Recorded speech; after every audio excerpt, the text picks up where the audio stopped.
ہم زیادہ وقت نہ لیتے ہوئے خطابت ہی کے میدان میں اپنے قدم کو آگے بڑھاتے ہیں اور ایک اور بہت ہی عمدہ خطیب، نمونہ اسلاف، جو شخصیت آج ہمارے اس جلسے کی سرپرستی بھی فرما رہی ہے، جن کو ہم اور آپ حضرت مولانا اسلام الحق صاحب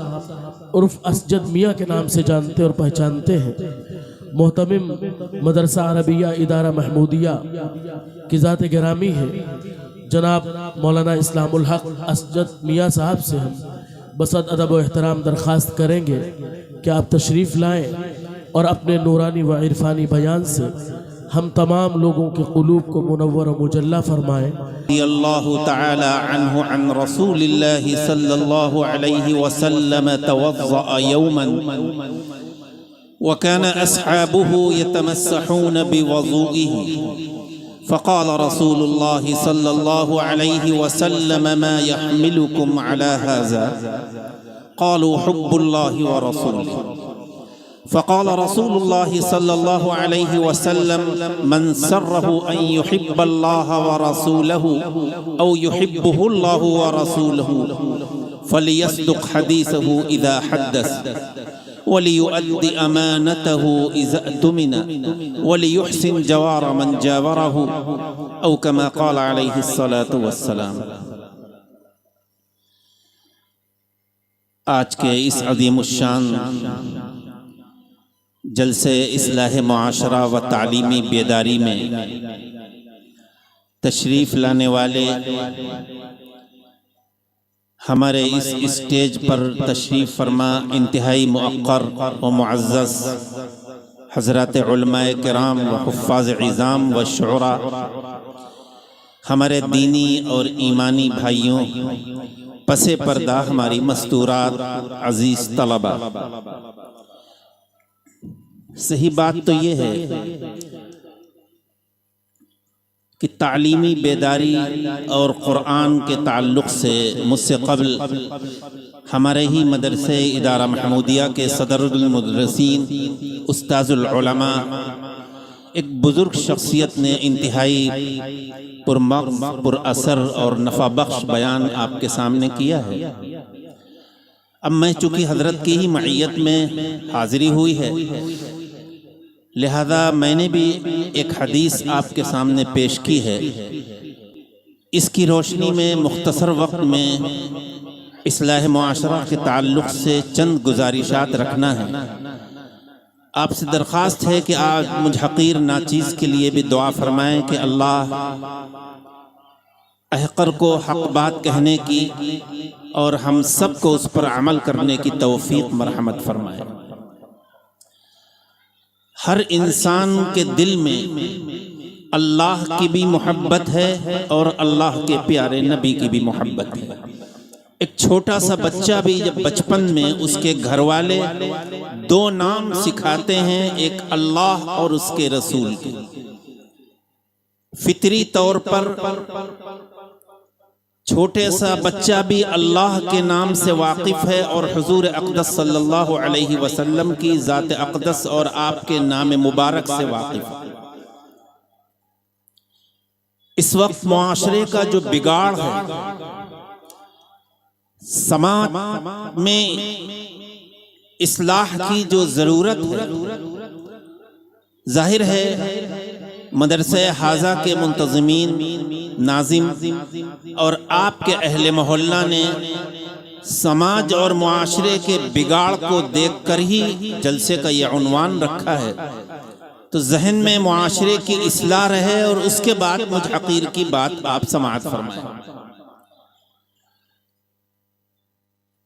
حضور اقدس صلی اللہ علیہ وسلم سے محبت یا اللہ سے محبت کیسی ہونا چاہیے اور اس کا معیار کیا ہے، اس کی کسوٹی کیا ہے؟ کیا ہم زبان سے یہ کہیں کہ ہمیں اپنے مالک دو جہاں خالق ارض و سما اللہ سے محبت ہے؟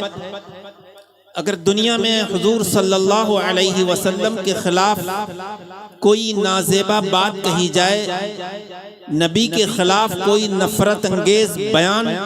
اخباروں میں شائع ہو،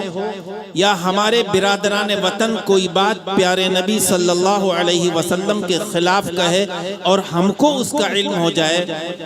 تو میں سمجھتا ہوں کہ شاید کوئی صاحب ایمان ایسا ہو کہ جس کو غصہ نہ آئے اور وہ یہ کوشش نہ کرے کہ اس کو واقعی وہ سزا ملے کہ حضور کی شان اقدس میں گستاخی کرنے والوں کو یہ معلوم ہو جائے کہ ہمارے دل میں اللہ کے پیارے نبی کی کتنی محبت ہے۔ اب آئیے، چونکہ وقت کوئی زیادہ نہیں ہے، بہت مختصر وقت میں بات کرنی ہے، اور ابھی کلیدی اہم ترین مقرر مولانا عبد الباری صاحب اور کفیل اشرف صاحب باقی ہیں جن کا بیان آپ کو سننا ہے۔ ایک روایت میں نے آپ کے سامنے پیش کی ہے، اس کے راوی ایک جلیل القدر صحابی حضرت عبد الرحمن بن ابی قراد رضی اللہ تعالی عنہ۔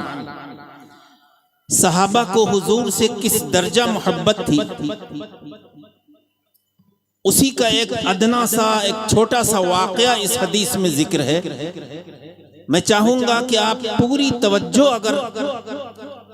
اللہ کے پیارے نبی کے اس ارشاد مبارک کی طرف لگائیں گے تو انشاءاللہ بات سمجھ میں آئے گی جو میں کہنا چاہ رہا ہوں۔ ایک موقع پر حضور صلی اللہ علیہ وسلم وضو فرما رہے تھے تو صحابہ آپ کے قریب آ کر کھڑے ہو گئے۔ اس دور کی طرح ایسا نہیں تھا کہ جیسے مساجد میں ٹنکی ہوتی ہے، گھروں میں بھی واش بیسن ہوتا ہے اور لوگ وضو کرتے ہیں۔ یہ وہ دور ہے جب لوٹا سے لے کر وضو کیا جاتا تھا اور آج بھی ہے۔ بہرحال اللہ کے پیارے نبی وضو فرما رہے تھے، صحابہ کا ایک جمع غفیر، ایک بھیڑ آپ کے پاس تھی۔ کیوں تھی؟ جب حضور اقدس صلی اللہ علیہ وسلم پانی اپنے ہاتھوں پر ڈالتے تھے تو صحابہ یہ چاہتے تھے کہ آپ کے جسم مبارک سے لگا ہوا پانی زمین پر نہ گرے۔ کوئی اپنا ہاتھ بڑھا رہا ہے کہ کسی کے چلو میں، انگلی میں، ہاتھ میں وہ پانی آ جائے تو ایک عجیب منظر تھا۔ میرے بھائی ذرا غور سے سنیے کہ کوئی جتنا پانی مل رہا ہے، کوئی اپنے چہرے پر لگا رہا ہے، کوئی اپنے سینے پر مل رہا ہے، کوئی اپنے سر پر لگا رہا ہے، اپنے بدن کے مختلف حصوں پر لگا رہا ہے، اور نہیں چاہ رہا ہے کہ اللہ کے پیارے نبی کی جسم مبارک سے لگا ہوا پانی زمین پر گرے۔ ظاہر یہ عقیدت اور محبت کی بات ہے، لیکن یہاں مسئلہ سمجھ لیجئے گا، علماء تشریف فرما ہے کہ وہ پانی جو استعمال کیا جا چکا ہو، عام لوگوں کے لیے اس کا استعمال درست نہیں ہے، جائز نہیں ہے، لیکن حضور اقدس صلی اللہ علیہ وسلم نے جس پانی کو استعمال کیا ہے اس کو عقیدت اور محبت کی وجہ سے یہ صحابہ کر رہے تھے۔ اور ظاہر حضور اقدس صلی اللہ علیہ وسلم کے جسم مبارک سے جو پانی لگ گیا وہ پانی بھی قابل قدر ہو گیا، چونکہ تمام علماء کا اس پر اتفاق ہے کہ مسجد نبوی کا وہ حصہ، حضرت عائشہ رضی اللہ تعالی عنہ کا وہ حجرہ جہاں اللہ کے پیارے نبی تشریف فرما ہیں، آرام فرما رہے ہیں، پوری دنیا حتیٰ کہ خانہ کعبہ سے بھی زیادہ وہ حصہ جو حضور صلی اللہ علیہ وسلم کے جسم مبارک سے زمین کا لگا ہوا ہے، اس سے بڑھ کر اور اس سے اعلیٰ کوئی حصہ دنیا میں نہیں ہے۔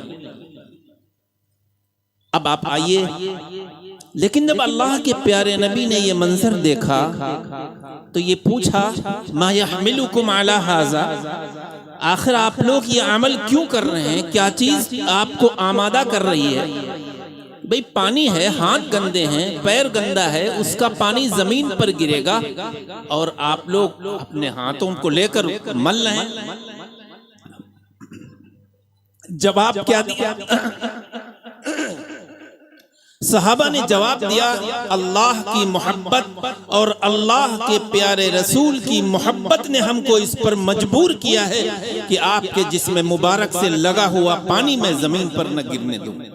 ظاہر ہے جو محبت صحابہ کو حضور سے تھی اس کے بے شمار واقعات ہیں، آپ علماء سے سنتے رہتے ہیں، حیات الصحابہ میں پڑھتے رہتے ہیں، وہ بتانا مقصود نہیں ہے۔ یہاں پر رک کر ایک بات سمجھیے، حضور صلی اللہ علیہ وسلم یہ جواب دے سکتے تھے کہ واقعی تم نے محبت رسول کا حق ادا کر دیا،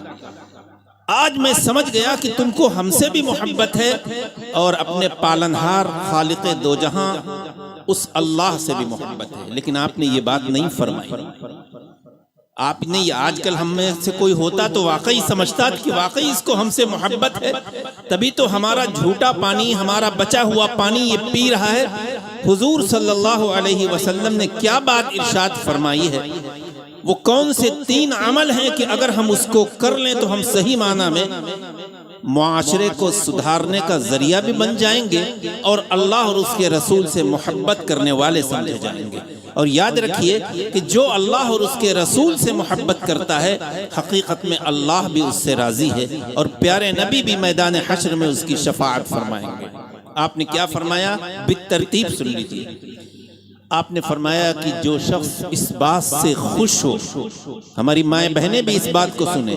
جو شخص اس بات سے خوش ہو کہ وہ اللہ اور اس کے رسول سے محبت کر رہا ہے یا اللہ اور اس کے رسول اس سے محبت کر رہے ہیں، یعنی یہ تعلق اور محبت یک طرفہ نہ ہو، اللہ بھی اپنے بندے سے محبت کر رہا ہے اور بندہ بھی اپنے معبود برحق سے محبت کرتا ہے، پیارے نبی صلی اللہ علیہ وسلم بھی اپنے امتی سے محبت کر رہے ہیں اور امتی بھی اللہ کے پیارے نبی سے محبت کر رہا ہے۔ اگر کوئی واقعی محبت چاہتا ہے تو یہ 3 عمل کر لیجئے، یہ 3 عمل کر لیں، اسی کو مجھے سنانا ہے اس مختصر سے وقت۔ محبت کی پہلی کسوٹی حضور صلی اللہ علیہ وسلم کے امتی ہونے کا پہلا معیار، اس مالک دو جہاں سے محبت کا پہلا معیار کیا ہے؟ حضور صلی اللہ علیہ وسلم نے فرمایا کہ جب تم میں سے کوئی بات کرے تو سچ بولے، فَلْيَصْدُقْ حَدِيثَهُ إِذَا حَدَّثَ۔ بات بڑی معمولی سی ہے، کوئی بھی بات موبائل پر کرے، ایک تاجر، ایک بزنس مین جہاں سے سامان پرچیز کر رہا ہے اس سے بات کرے، کسٹمر سے کرے، ایک عام شخص سے کرے، عدالت میں کرے یا عدالت کے باہر کرے، مذاق میں کرے یا حقیقت میں کرے، لیکن زبان سے جب بات نکلے تو اس بات میں سچائی ہو، جھوٹ کا کہیں کوئی ذرہ برابر ملاوٹ نہ ہو۔ آج ایک مجمع ہمارے سامنے ہے، ہماری مائیں بہنیں بھی بیٹھے ہیں، بتائیے اس گناہ کبیرہ کو صبح سے شام تک کتنی مرتبہ ہم موبائلوں سے کرتے ہیں؟ اگر ہم تاجر و بزنس مین ہیں تو کسٹمر سے کرتے ہیں،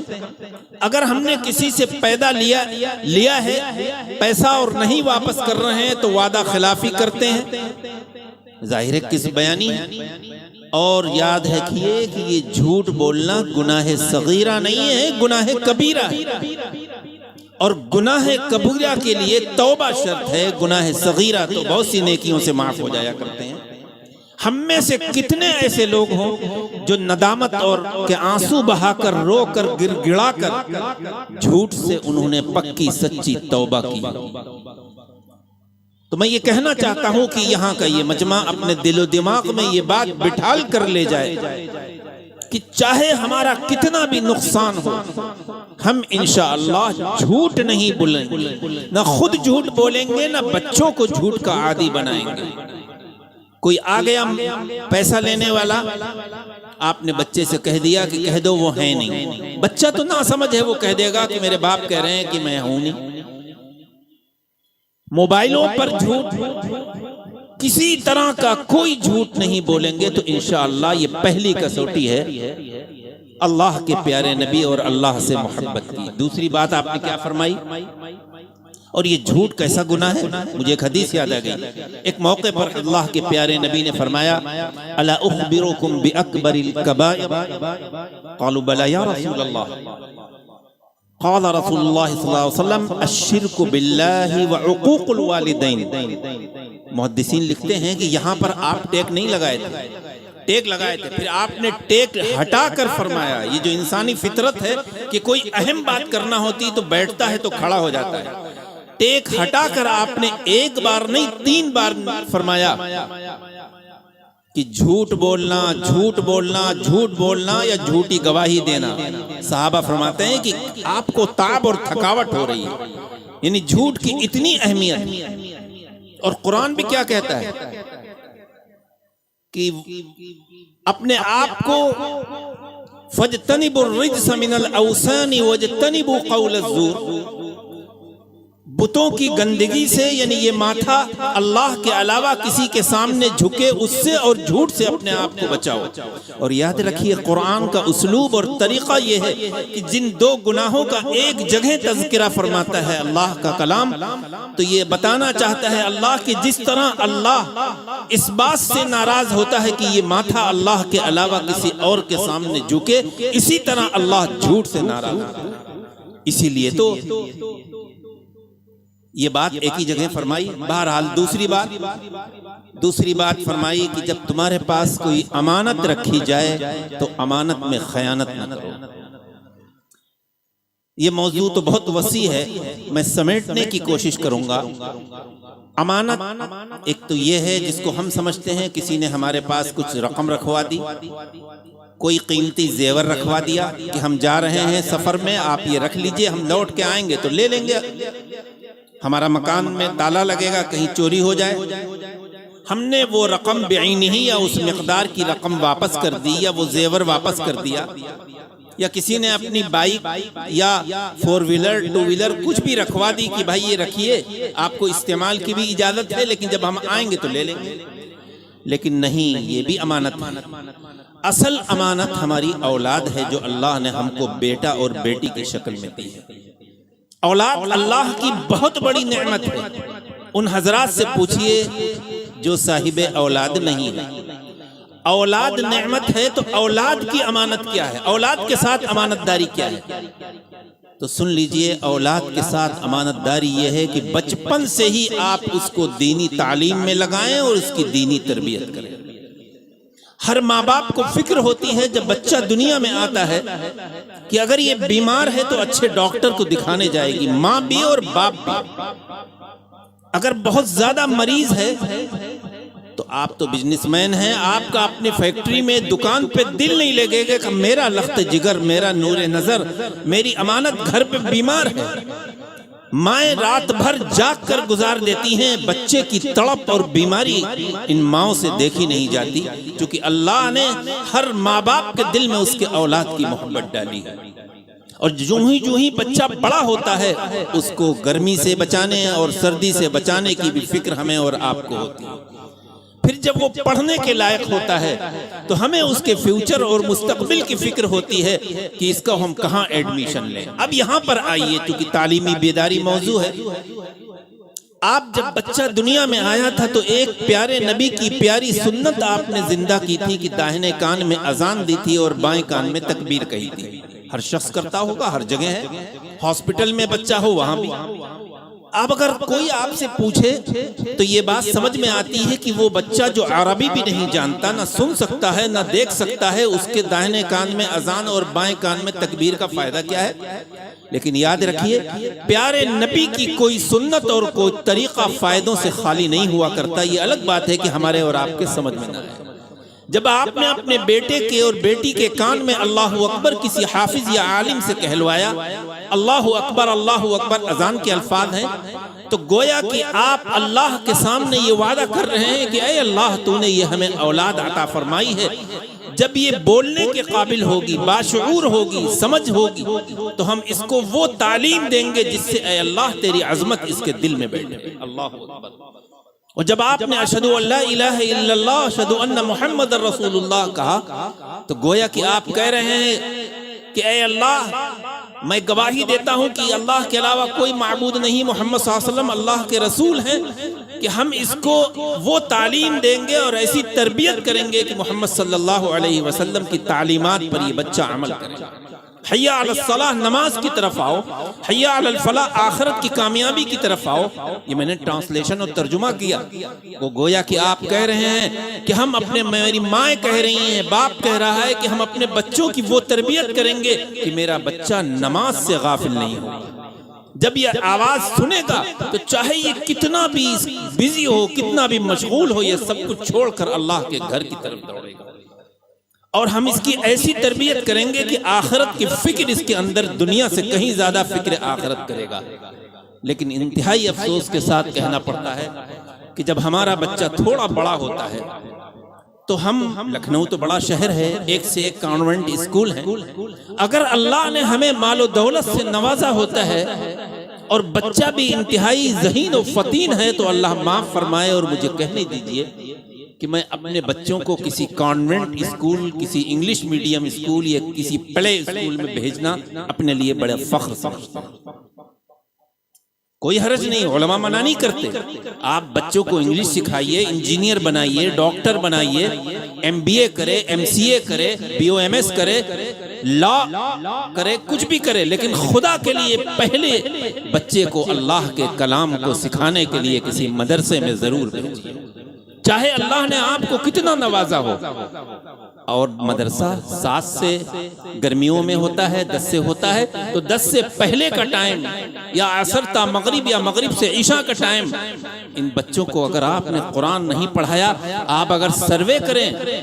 اپنے ملک کا اور اپنے محلے کا ہی صرف، تو کتنے وہ ہمارے بھائی ہیں جو بہترین انگلش بولنا جانتے ہیں، ہندی جانتے ہیں، سنسکرت جانتے ہیں، لیکن اللہ کے کلام کو پڑھنا نہیں جانتے، فرفر نہیں پڑھ سکتے۔ تو یہ کمی ہماری اور آپ کی ہے، اس لیے میں ذمہ داروں سے یہ کہنا چاہتا ہوں کہ خدا کے لیے ان امانتوں کے ساتھ خیانت نہ کریں۔ اگر آپ کا بیٹا وقت پر دکان نہیں جا رہا ہے تو آپ ناراض ہیں، اگر آپ کا بیٹا کسی جاب میں ہے اور سروس میں نہیں جا رہا ہے آپ ناراض ہیں، آپ کے بیٹے نے کوئی نقصان کیا آپ ناراض ہیں، ہونا چاہیے۔ لیکن کتنے وہ بھائی ہیں اور کتنے وہ مائیں ہیں اور کتنے وہ باپ ہیں کہ اگر اذان کی آواز سن کر آپ کا بیٹا اللہ کے گھر پہ نہیں جا رہا ہے تو آپ ناراض ہیں۔ اگر آپ کا بیٹا دلی میں، بامبے میں یا دنیا کے کسی ملک میں کام کر رہا ہے تو آپ فون پر اس کی خیریت معلوم کرتے ہیں کہ تمہیں سیلری مل رہی ہے کہ نہیں، تمہارا کاروبار اچھا چل رہا ہے یا کہ نہیں، رینٹ پہ تم رہ رہے ہو فلیٹ لے کر، اس کا کرایہ نکل رہا ہے یا نہیں، تمہاری طبیعت ٹھیک ہے نہیں۔ یہ سارے سوالات آپ اپنے بچوں سے کرتے ہیں اور کرنا چاہیے، لیکن کتنے وہ والدین ہیں جو اپنے بچوں سے یہ پوچھیں کہ بتاؤ صبح کے وقت فجر کی نماز تم پڑھنے اللہ کے گھر میں جا رہے ہو کہ ظہر کی نماز تمہاری آفس میں تو نہیں ہوتی، جب گھر پہ آتے ہو تو وہ قضا تو نہیں ہوتی، یا وہ ہماری بچیاں جو کانوینٹ میں یا کالجوں یونیورسٹیوں میں پڑھ رہی ہیں، یا ہمارے وہ بھائی پڑھ رہے ہیں، کتنے لوگ ہیں جو یہ سوچتے ہیں کہ وہاں پر وہ ظہر کی نماز پڑھ رہے ہیں یا نہیں رہے۔ یہ امانت ہے اللہ کی، یہ اولاد امانت ہے۔ بچہ دیر سے گھر پہ آ رہا ہے، آپ کو فکر ہونی چاہیے کہ یہ بچہ کی سوسائٹی کیا ہے، کہاں پھر رہا ہے، کہاں گیا ہے، اس کی دوست کیسے ہیں، موبائل کے پر یہ کیا دیکھ رہا ہے۔ یاد رکھیے، میں تو کہا کرتا ہوں اکثر کہ اگر یہ کام صرف گھر والے لے لیں تو اصلاح معاشرہ کے جلسوں کی ضرورت نہیں پڑے گی۔ ہر باپ اور ہر ماں، اللہ کے پیارے نبی نے کیا فرمایا، کلکم راع وکلکم مسئول عن رعیتہ، تم سب سے قیامت کے دن سوال کیا جائے گا، تمہارے بارے میں بھی اور جو تمہارے ماتحت ہیں۔ یاد رکھیے، آپ کا فجر کی نماز میں پہلی صف میں آ جانا اور بچوں کو نہ اٹھانا، قیامت کے دن اس کی باز پرس ہوگی۔ لوگ کہتے ہیں نا میرے والد بہت نمازی ہیں، کوئی نماز نہیں چھوٹتی، بہت اچھی بات ہے۔ ایک مثال سے بات کو سمجھانا چاہ رہا ہوں۔ آپ کے گھر پر کوئی آپ کا بیڈ روم ہو، اس میں آپ کی بہو اور بیٹا ہو، اور کوئی سانپ رینگ کر اس میں ونڈو سے یا کسی روشن دان سے جا رہا ہو، سانپ یا بچھو۔ ایک مثال دے کر بات سمجھانے کا عادی ہوں۔ کیا آپ بیٹھے اس منظر کو دیکھتے رہیں گے کہ چلو کوئی بات نہیں، سانپ رینگ کر جا رہا ہے، بچھو رینگ کر جا رہا ہے، زیادہ سے زیادہ میری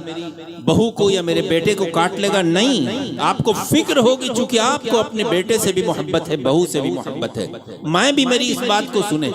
بیٹی دوسرے کمرے میں ہو، وہاں بھی اتفاق سے یہی منظر ہو کہ کوئی سانپ اور بچھو رینگ کر جا رہا ہو، آپ خاموش بیٹھیں گے؟ نہیں،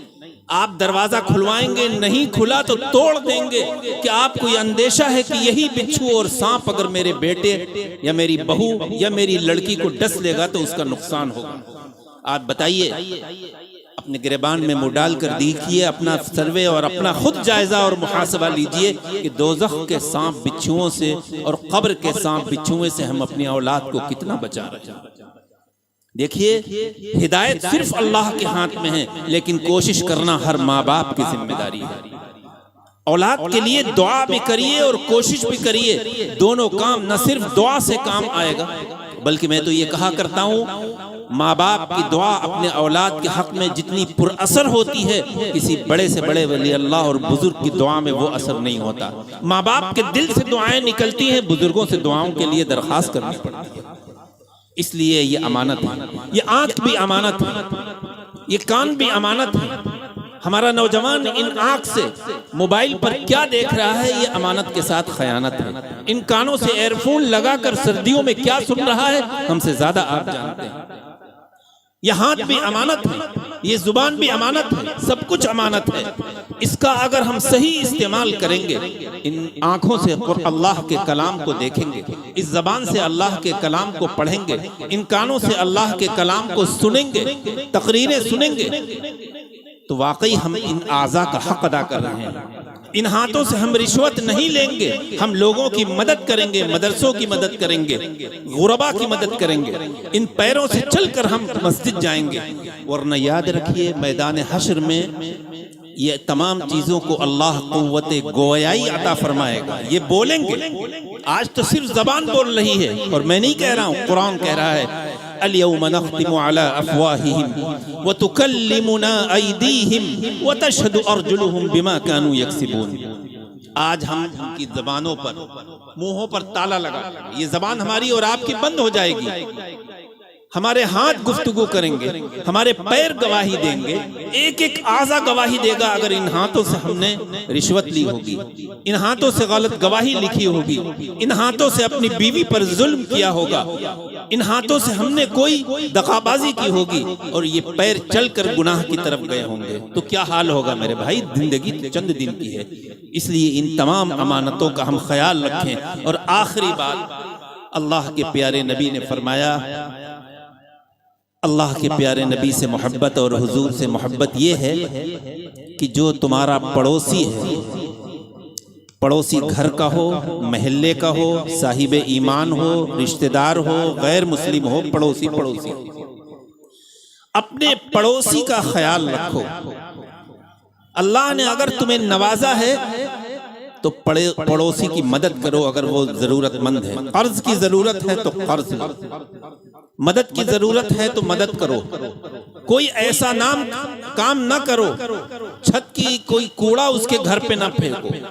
کوئی ایسا عمل نہ کرو جس سے تمہارا پڑوسی تم سے ناراض ہو۔ یاد رکھو، کہا جاتا ہے